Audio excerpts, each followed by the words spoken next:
Hi guys, let's start with today's editorial. Parliamentary business, an essential pit stop. It was heartening to have the recently concluded monsoon session of Parliament, even though it was adjourned sine die on August 8, 2022, witnessing Competition Amendment Bill 2022 and Electricity Amendment Bill 2022 being sent to Standing Committee of Parliament for a detailed examination and a report thereon. This is a significant step in light of the fact that Parliament had only limited legislative time this session. It could pass only five pieces of legislation. This has also come in the wake of constant criticism by opposition that has been alleging that the government has been trying to steamroll various pieces of legislation in the last few sessions.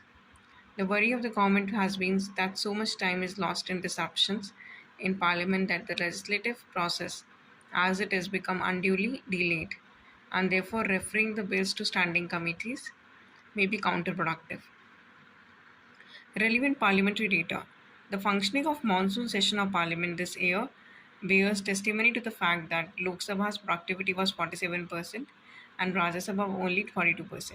It may be mentioned here that Parliament has 24 department related standing committees comprising member of Parliament of both the Lok Sabha and Rajya Sabha in ratio of 2 is to 1, which are duly constituted by Speaker of Lok Sabha and Chairman, okay, of Rajya Sabha jointly.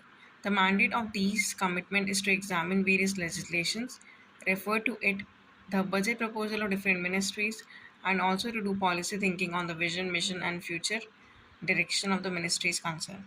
The objective of this article is to examine whether these committees have been able to achieve their stated objectives, and if not, or if done inadequately, what the corrective action could be to increase their efficacy and their relevance. The percentage of bills having been referred to DRSC during the tenure of 14th Lok Sabha, 15th Lok Sabha, 16th Lok Sabha has been 60%, 71%, 72, 27%, respectively. The fall in this percentage during 16th Lok Sabha was witnessed largely in the second half of the session.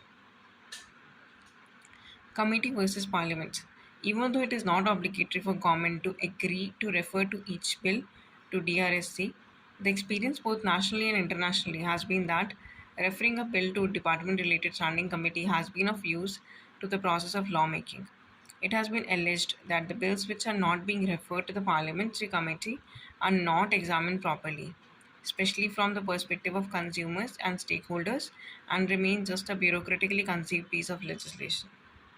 As a proof of this, the case of three farm bills is cited as they were passed without being referred to DRSC and had to be withdrawn later. Okay,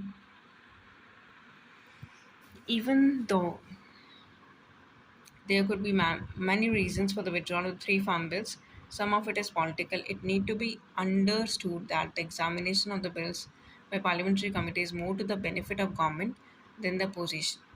The simple reason for this is that the tenure and ambience of the discussion in parliamentary committee and in parliament are two entirely different things. The committee meetings are in camera and therefore the meetings are held in a comparatively congenial atmosphere of bonhomie and cordiality than they would be in parliament. The deliberations in these committees mostly add value to the content of legislation, and more often than not, the members, their parties, the positions, notwithstanding, try to reach a consensus. Additionally, such piece of legislation after examination in committee have some sort of ownership of the members of the committee, both from ruling side and opposition. Even though it is also a function of the skill of the chairman of the committee, government and the ruling party should not be wary of these committees, as in most of these committees, the government has a majority and final decision is always by process of majority voting. Therefore, there is no reason why the government should shy away from referring bills to committee. Skilled and experienced ministers know this and generally have no aversion to a bill being referred to committee. So, fostering the trust of parliamentarians both from the ruling party and opposition parties in the relevance and usefulness of the system of the committees is of paramount importance. Consider these steps. It has been observed that the reluctance of referring the bill to committee arises mere out of the inaction, ignorance of ministry concerned, and rarely out of the ideological or policy reasons. So, following changes could be suggested to be made into procedures meant for consideration of bills. First, the Speaker of Lok Sabha and Chairman of Rajya Sabha have passed to refer bill to DRSA or Parliament. This requirement is often given a go to by by for various political and administrative reasons. It may be useful to make the process of reference of bill to these committees compulsory and automatic process. An exemption could be made with the specific approval of Speaker, Chairman after detailed reasons for the same. The prerogative of the House to refer the bill to standing committee through an amendment would be, of course, the main unaffected. Second, all discussion in the Parliamentary Standing Committee should be frank and free. For this, it may be provided that during the discussion of the committee meetings, no whip of the party would apply to them. In any case, they have the liberty to vote in favour or against the bill in Parliament. Third, the committee can be given a fixed timeline to come up with the recommendations and present its report, which can be decided by Speaker or Chairman.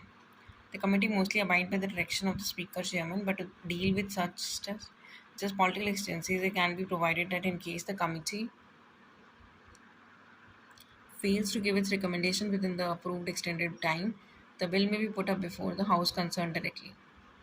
Fourth, to ensure quality work in the committees, experts in the field may be invited who could bring with them the necessary domain knowledge and also help in reduce the latest developmental trends in the field from worldwide. It would be value for many if some subject matter as young researcher could be associated with the committee for a short period. So these points are enough. Seven in the last, when it comes to budget proposal to the ministry, the committee should not limit themselves to discussing just the budget proposal and endorse them with a few qualifications here or amendments there. They should also come up with suggestion to the ministry to take up new initiatives and people friendly measures. Thank you and have a nice day. We will meet in the next editorial.